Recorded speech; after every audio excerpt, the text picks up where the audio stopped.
Welcome to channel general knowledge by Ajay Kumar.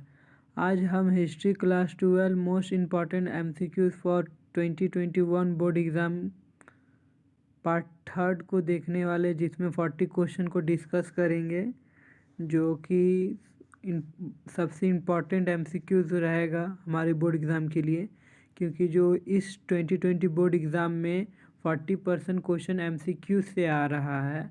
तो आज हम 40 क्वेश्चन डिस्कस करेंगे। आप आई होप शायद आप लोग देखे होंगे पैटर्न इस बार का, कि जो 40% एमसीक्यूज आ रहा, 20% वेरी शॉर्ट आ रहा, 20% शॉर्ट आ रहा, 20% लॉन्ग आ रहा। तो उसमें से सबसे ज़्यादा क्वेश्चन एमसीक्यू से रहेगा 40 क्वेश्चन। तो आज इसी को पार्ट थर्ड है इसका। अगर आप लोग पार्ट 1 और पार्ट 2 को अगर आप लोग नहीं देखें तो डिस्क्रिप्शन में लिंक है, आप लोग देख सकते हैं पार्ट 1 और पार्ट 2 को। उसके बाद आप इसको देखेंगे तो और अच्छा से आपको समझ में आएगा। तो 40 क्वेश्चन जो है वो बहुत इम्पॉर्टेंट है। अगर आप लोग और अच्छा मार्क्स लाना चाहते हैं तो उसको नोट्स कर लीजिए, ताकि एग्ज़ाम के समय आप उसको देख सकेंगे, क्योंकि वीडियो तो बहुत लंबा होगा, उतना टाइम आप शायद नहीं देख पाएंगे एग्ज़ाम के टाइम में। तो अगर आप लोग नोट्स बना के रखेंगे तो एग्ज़ाम के जाने से पहले, एग्ज़ाम सेंटर जाने से पहले आप उसको 2-3 घंटा रिवाइज करेंगे तो और आपके लिए अच्छा रहेगा। अभी अभी अगर आप वीडियो पॉज करके नोट्स कर लेंगे तो, क्योंकि ये जो 40 क्वेश्चन जो एमसीक्यूज़ का सीरीज़ लाए हैं, इसके बाद जो 20% जो, जैसे कि सिलेबस 100% का, तो उसमें 40% एमसीक्यूज़ आ रहा है, 20% वेरी शॉर्ट है, फिर 20% लॉन्ग शॉर्ट है, फिर उसके बाद 20% लॉन्ग है। तो ये सब का सीरीज़ को हम अपलोड करेंगे। बस आप लोग सपोर्ट करते रहिए। जो अगर पहली बार चैनल को देख रहे हैं तो उसको सब्सक्राइब कर दीजिए। आपको 2021 बोर्ड एग्ज़ाम के लिए आपको कोई टेंशन नहीं होगा, अगर आप वीडियो को कंटिन्यू देखते रहेंगे और एमसीक्यू सीरीज़ को अगर आप लोग फॉलो करते रहेंगे और नोट्स बनाते रहिएगा तो कोई दिक्कत नहीं होगा। अगर कुछ भी प्रॉब्लम अगर आपको होता है तो कमेंट में आप लोग मैसेज कीजिएगा, जो भी प्रॉब्लम हो जाए। और भी किसी सब्जेक्ट से रिलेटेड अगर आपको क्वेरी हो तो आप बोल सकते हैं, उससे रिलेटेड वीडियो हम बनाएंगे। तो आज का हिस्ट्री का पार्ट 3 को स्टार्ट करते हैं क्वेश्चन नंबर 1 से। तो क्वेश्चन नंबर 1 है, अलवार संत किसकी पूजा करते थे? तो जो भक्ति और सूफी मूवमेंट आप अगर पढ़े हैं तो उसमें एक है अलवार और नैनार्स। तो जो अलवार्स है वो विष्णु की पूजा करते हैं, तो ऑप्शन सी इसका करेक्ट हो जाएगा। और एक नैनार्स होता है जो भगवान शिव की जो आराधना या पूजा करते हैं उसको नैनार्स कहा जाता है। और जो अलवार संत जो जो भगवान विष्णु की जो पूजा करते हैं उसको अलवार कहा जाता है, और जो भगवान शिव की पूजा करते हैं उसको नैनार्स कहा जाता है। तो इसके बारे में भक्ति सूफी मूवमेंट जो चैप्टर है, भक्ति सूफी आंदोलन, उस चैप्टर से ये रिलेटेड है। तो आप इसको नोट्स करते रहिएगा तो आपको और अच्छा और आपको प्रॉफिट होगा। तो पहला क्वेश्चन है, अलवार संत किसकी पूजा करते थे? तो अलवार संत विष्णु की पूजा करते थे। दूसरा क्वेश्चन है, निजामुद्दीन औलिया किस सूफी सिलसिले से संबंधित है? तो जो निजामुद्दीन औलिया है ये भी उसी चैप्टर से है। निजामुद्दीन औलिया किस सूफी सिलसिले से संबंधित है? तो निजामुद्दीन औलिया चिश्ती सूफी सिलसिले से संबंधित है। तो ऑप्शन इसका ए करेक्ट हो जाएगा, ऑप्शन ए आंसर। रामानंद के शिष्य कौन है? तो जो रामानंद है उसके शिष्य है रेदास, कबीर, धन्ना एवं पीपा। तो इनमें से सभी, तो ऑप्शन डी इसका करेक्ट हो जाएगा, इनमें से सभी। ख्वाजा मुइनुद्दीन चिश्ती की दरगाह कहाँ है? तो इसका ऑप्शन, जो ख्वाजा मुइनुद्दीन चिश्ती की दरगाह अजमेर में है। इससे पहले भी एक क्वेश्चन, निजामुद्दीन औलिया की दरगाह कहाँ है? निजामुद्दीन औलिया तो उसकी दिल्ली में है, और ये जो ख्वाजा मुइनुद्दीन चिश्ती की दरगाह ये अजमेर में है। Next 5th question, Guru Nanak का जन्म कहाँ हुआ? तो गुरु नानक का जन्म अमृतसर में हुआ। जो गुरु नानक का जन्म कहाँ हुआ, तो गुरु नानक का जन्म तलवंडी में हुआ है। तो ऑप्शन इसका सी करेक्ट हो जाएगा, तलवंडी। तो ये जो क्वेश्चन 5th है कि गुरु नानक का जन्म कहाँ हुआ, तो ऐसे आप सब इसको गलत कर सकते हैं कि जो गुरु नानक देव अगर हम लोग सुनते हैं तो डायरेक्ट मन में यही ख्याल आता है कि वो अमृतसर से बिलोंग करते हैं, बट ऐसा नहीं है। जो गुरु नानक का जन्म तलवंडी है, जो ये पंजाब में है, बट जो अभी जो हम लोग पंजाब देख रहे हैं, जो भारत का हिस्सा जो पंजाब है, वो हिस्सा नहीं है। जो अभी पंजाब में पंजाब जो प्रोविंस है, ये पाकिस्तान में भी अभी है उसका क्षेत्र। तो जो पाकिस्तान वाला क्षेत्र में उस टाइम तो भारत में ही वो पाकिस्तान था। बांग्लादेश हो गया, पाकिस्तान हो गया, उस टाइम तो भारत में ही था। तो ये पाकिस्तान में ये जगह है तलवंडी नामक जगह में गुरु नानक का जन्म हुआ। तो ऑप्शन सी इसका करेक्ट हो जाएगा। तो जो 6th क्वेश्चन है, कबीर के उपदेशों का संग्रह किस ग्रंथ में मिलता है। ये बहुत इम्पॉर्टेंट क्वेश्चन है 2021 बोर्ड एग्ज़ाम के लिए, कि कबीर के उपदेशों का संग्रह किस ग्रंथ से मिलता है। तो इसका हो जाएगा बीजक। तो ऑप्शन बी इसका करेक्ट हो जाएगा, बीजक जो ग्रंथ है उसमें सब कबीर के उपदेशों का संग्रह मिलता है। 7 क्वेश्चन देख लेते हैं। कबीर अरबी भाषा का शब्द है, इसका अर्थ क्या होता है। तो इसका अर्थ महान होता है। जो कबीर एक अरबी भाषा का शब्द है जिसका अर्थ महान होता है। तो ऑप्शन सी इसका करेक्ट हो जाएगा, महान। कबीर शिष्य थे, तो कबीर शिष्य थे रामानंद के। तो ऑप्शन सी इसका करेक्ट हो जाएगा। सॉरी, ये जो कबीर शिष्य थे, मतलब सब कबीर शिष्य किनके थे। तो कबीर शिष्य, इसका आंसर रामानुज जो यहाँ ऑप्शन में आंसर यहाँ करेक्ट दिया हुआ, बट ये करेक्ट नहीं है क्योंकि कबीर शिष्य थे रामानंद के। तो ऑप्शन सी इसका करेक्ट हो जाएगा। आप इसको करेक्ट कर लीजिएगा कि कबीर शिष्य थे रामानंद के।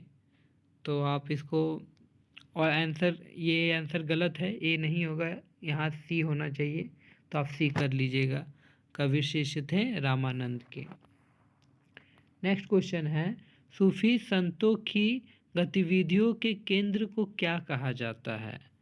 तो इसका ऑप्शन सी हो जाएगा, खानकाह।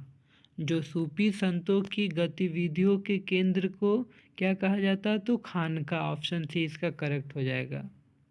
सिलसिला क्या है, तो सिलसिला सूफी व्यवस्था है। जो सूफी व्यवस्था को ही सिलसिला कहा जाता। तो ऑप्शन सी इसका करेक्ट हो जाएगा। इसमें से मकबरा नहीं होगा, धार्मिक स्थल नहीं होगा,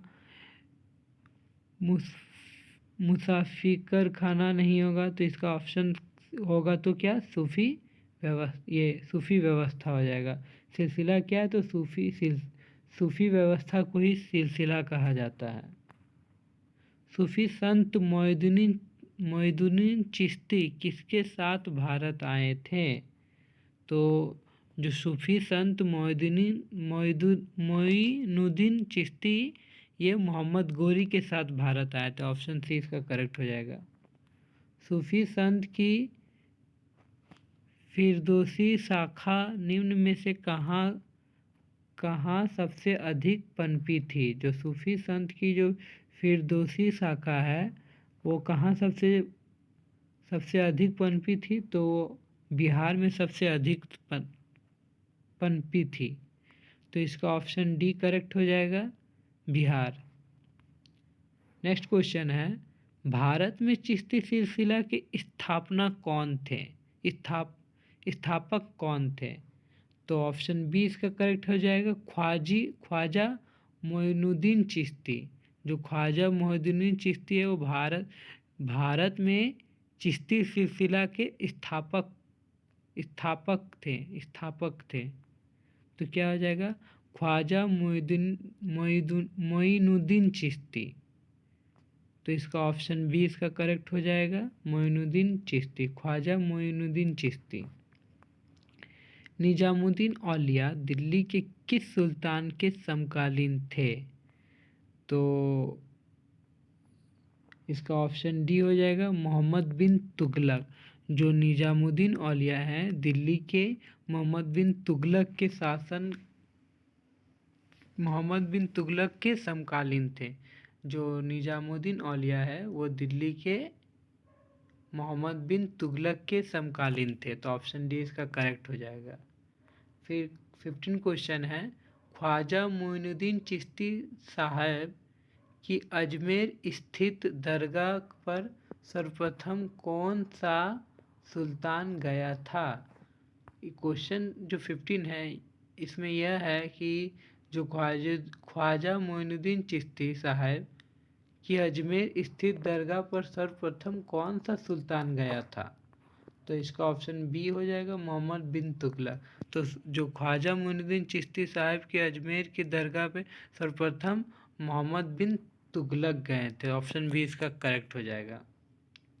वीर साहब या लिंगायत आंदोलन के जनक कौन है? तो जो इसमें कबीर तो नहीं होंगे, गुरु नानक भी नहीं होंगे, कराईकाल भी नहीं होंगे, तो क्या हो जाएगा, बास ब्रह्मा। बास ब्रह्मा, तो इसका ऑप्शन सी करेक्ट हो जाएगा, बास ब्रह्मा। किसने कहा था ना मैं काबा हूँ ना मैं कैलाश, ना कैलाश मैं भगवान हर एक सांस की सांस है? तो ये जो एक जो ये पंक्ति है, नामे काबा हूँ मैं, नामे काबा मैं हूँ ना कैलाश में, जो नामे काबा में हूँ ना कैलाश में, डैश भगवान हर एक सांस की सांस में हूँ। तो ये जो है ये कबीरदास की पंक्ति है। तो मतलब जो आप अगर जैसे कि कबीरदास का दोहा से रिलेटेड एक भगवान का भजन भी होता है या सॉन्ग भी होता है, तो आप उसमें सुनेंगे तो बहुत सारा आपको उस श्लोक उनका याद हो जाएगा जिससे क्वेश्चन पूछा जा सकता है। तो इसका ऑप्शन ए करेक्ट हो जाएगा, ये कबीरदास का दोहा है, श्लोक या नहीं दोहा है। तो नेक्स्ट 18 क्वेश्चन है कि सूरदास, बेजू बाबर तथा रामदास प्रसिद्ध गायक किसके काल में थे? तो इसका ऑप्शन ये हो जाएगा, अकबर के काल में थे। तो सूरदास, बेजू बाबर तथा रामदास प्रसिद्ध गायक किसके काल में थे? तो ये अकबर के काल में थे। रोशनिया संप्रदाय का संस्थापक था, जो रोशनिया संप्रदाय का संस्थापक था बायजीद। ये क्वेश्चन चैप्टर में उतना नहीं बताया गया है, बट आप इसको कर लीजिएगा कि जो रोशनिया संप्रदाय का स्थापक था तो ये हो जाएगा बायजीद। नेक्स्ट 20 क्वेश्चन है, किस सिख गुरु का जन्म पटना सिटी में हुआ था? तो इसका ऑप्शन सी हो जाएगा, गुरु गोविंद सिंह। जो गुरु गोविंद सिंह है वो सिख गुरु हैं, तो उनका जन्म पटना में हुआ था, गुरु गोविंद सिंह। ऑप्शन सी इसका करेक्ट हो जाएगा। निम्न में से महिला रहस्यवादी संत थी? तो इसमें से चारों महिला संत हैं, बस इसमें पूछा गया कि रहस्यवादी संत कौन है? तो इसमें रहस्यवादी संत है रविया। तो जो निम्न में से महिला रहस्यवादी संत कौन है? तो इसमें हो जाएगा ऑप्शन सी, रविया। मीराबाई किस वंश की रानी थी? तो मीराबाई चौहान वंश की रानी थी। उत्तर भारत में भक्ति आंदोलन लाने का श्रेय किसे है? तो रामानंद। जो रामानंद हैं वो उत्तर भारत में भक्ति आंदोलन को लाने का श्रेय दिया जाता है रामानंद को, स्वामी रामानंद को। पुष्टि मार्ग का जहाज किसे कहा जाता है? तो पुष्टि मार्ग का जहाज वल्लभाचार्य को कहा जाता है। जो पुष्टि मार्ग है उसका जहाज वल्लभाचार्य को कहा जाता है। ऑप्शन 25 देख लेते हैं। पाहन पूजे हरि मिले डैश किसका काव्य पंक्ति है? तो ये भी कबीरदास का है। तो जो पाहन पूजे हरि मिले, ऐसे ही एक कविता दोहा है जिसको आप पूरा देख लीजिएगा। वो सॉन्ग को आप सुनेंगे तो बहुत सारा आपको दोहा कंप्लीट हो जाएगा। इसका अर्थ होता है कि जैसे मतलब पूरा तो इसमें पंक्ति दिया हुआ नहीं है, तो उसमें इसका मतलब है कि कबीर जी कहना चाहते थे कि इस पंक्ति से कि अगर पाहन मिलने से, अगर मतलब कि अगर पाहन मतलब जो पहाड़ मतलब पत्थर होता है, अगर पत्थर को पूजने से अगर हमको हरि मिलता है तब तो मैं पाहन को पूजूंगा, बट वैसे तो कुछ होता नहीं है। तो उनका कहना था कि अगर उससे अच्छा है कि मैं जो घर का जो चक्की होता है उसको पूजा करना चाहिए, जिससे हम लोग को आटा मिलता है, जो उस टाइम जो पीसा जाता था आटा के लिए। तो इस दोहा को भी आप पूरा कंप्लीट देख लीजिएगा। पाहन पूजे हरि मिले तो मैं पूजूं पहाड़ पास, हाँ उसी तरह है। तो आप इसको देख लीजिएगा। मेन तो आपको ये सिर्फ जानना चाहिए कि ये दोहा किसका है। तो ये कबीरदास का दोहा है। सल्तनत कालीन प्रथम मस्जिद कौन सी बनी थी? तो जो कुतुब उल इस्लाम, जो कुतुब उल इस्लाम है वो सल्तनत कालीन में प्रथम मस्जिद बनी थी, कुतुब उल इस्लाम। ये सबको आप नोट्स नहीं करेंगे तो आप भूल जाएंगे बाद में। तो मेरा यही आपसे है कि आप लोग इसको लिख लीजिएगा ताकि आपको एग्ज़ाम के लिए हेल्प मिले। तो जो सल्तनत कालीन का प्रथम मस्जिद कुतुब उल इस्लाम है। जो ये जो दिल्ली जो गुलाम वंश का है, जो प्रथम शासक है जो कुतुबुद्दीन ऐबक, उसके द्वारा बनाया गया था कुतुब उल इस्लाम। खानका क्या है? तो खानका सूफी संतों पर घर, तो यहाँ सूफी संतों का घर। जो खानका मतलब होता है सूफी संतों से रिलेटेड हो गया।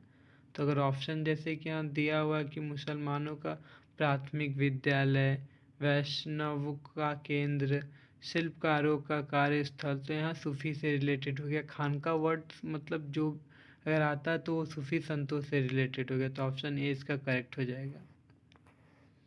औरंगजेब का संबंध किस सूफी सिलसिले से था?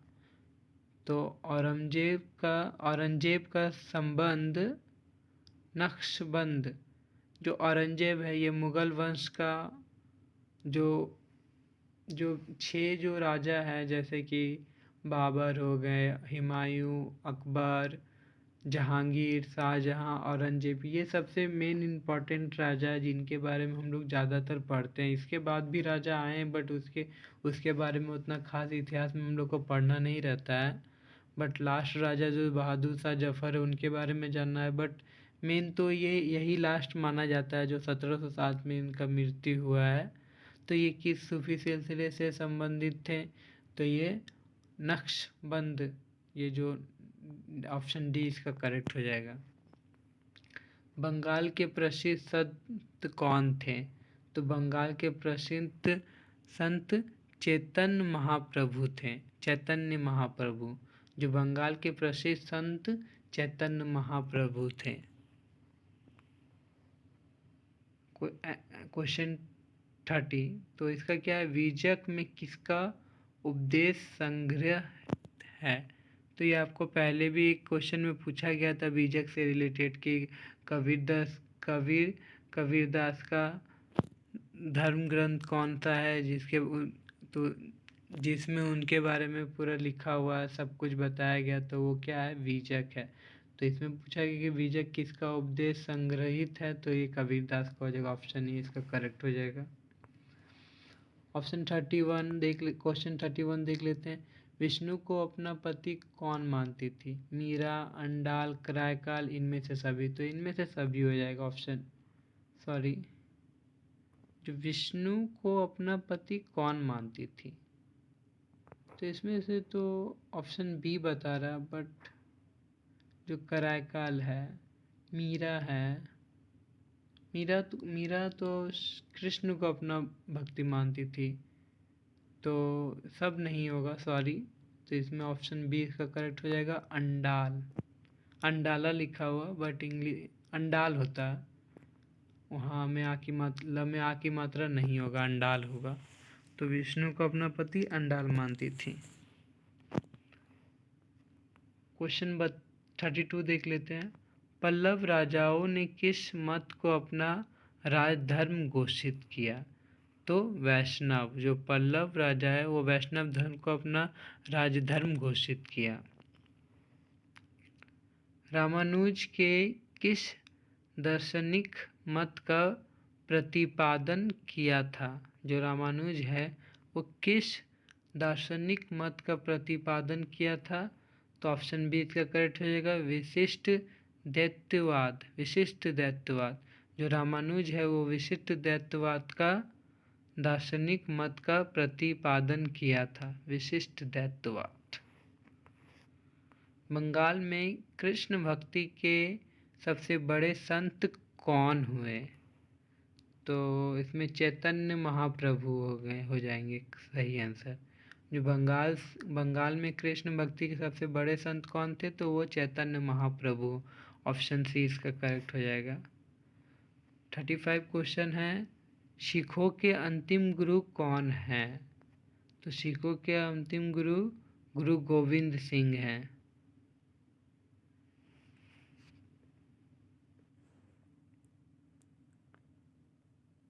क्वेश्चन 35 देख लेते हैं। निजामुद्दीन औलिया की दरगाह कहाँ? तो निजामुद्दीन औलिया इस सबसे फर्स्ट क्वेश्चन में डिस्कस किए थे। जो मोइनुद्दीन जो फर्स्ट क्वेश्चन है उसी में हम बताए थे। जो निजामुद्दीन औलिया की दरगाह दिल्ली में है, तो ऑप्शन ए इसका करेक्ट हो जाएगा। निजामुद्दीन औलिया की दरगाह कहाँ? तो दिल्ली में है। तो आज का वीडियो समाप्त करते हैं, जिसमें 35 क्वेश्चन हैं और 4 क्वेश्चन नेक्स्ट वीडियो में, जो 40 क्वेश्चन का इस वीडियो में बताए थे।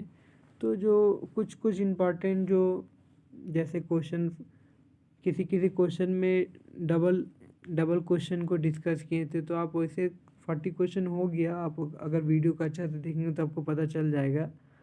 तो इसमें से 36 क्वेश्चन तो इम्पॉर्टेंट है ही, तो आप इसको नोट कर लीजिए। आपको बहुत हेल्प मिलेगा 2021 बोर्ड एग्ज़ाम के लिए MCQ को। अगर आपको वीडियो अच्छा लगा तो आप चैनल को सब्सक्राइब कर दीजिए और लाइक और शेयर कर दीजिए, ताकि और ज़्यादा मनोबल मेरा बना रहे और वीडियो को और अपलोड करते रहेंगे हम, ताकि आप लोग के लिए और अच्छा रहेगा बोर्ड एग्ज़ाम के लिए। और जैसे एग्ज़ाम आने से पहले हिस्ट्री, इकोनॉमिक्स और पॉलिटिकल साइंस का पूरा कंप्लीट करेंगे। इस सीरीज़ को ऑलमोस्ट 10 पार्ट करके इसको कंप्लीट कर लेंगे। जैसे अभी 3rd पार्ट हिस्ट्री का चल रहा, तो 10th पार्ट तक इसको करेंगे MCQ सीरीज़ का। फिर वेरी शॉर्ट आंसर का पार्ट को अपलोड करेंगे, फिर लॉन्ग का भी अपलोड करेंगे। इसी तरह पॉलिटिकल साइंस में भी करेंगे और इकोनॉमिक्स में भी करेंगे लास्ट में। तो अगर आपको अच्छा लगा तो चैनल को सब्सक्राइब कर दीजिए। वीडियो देखने के लिए धन्यवाद।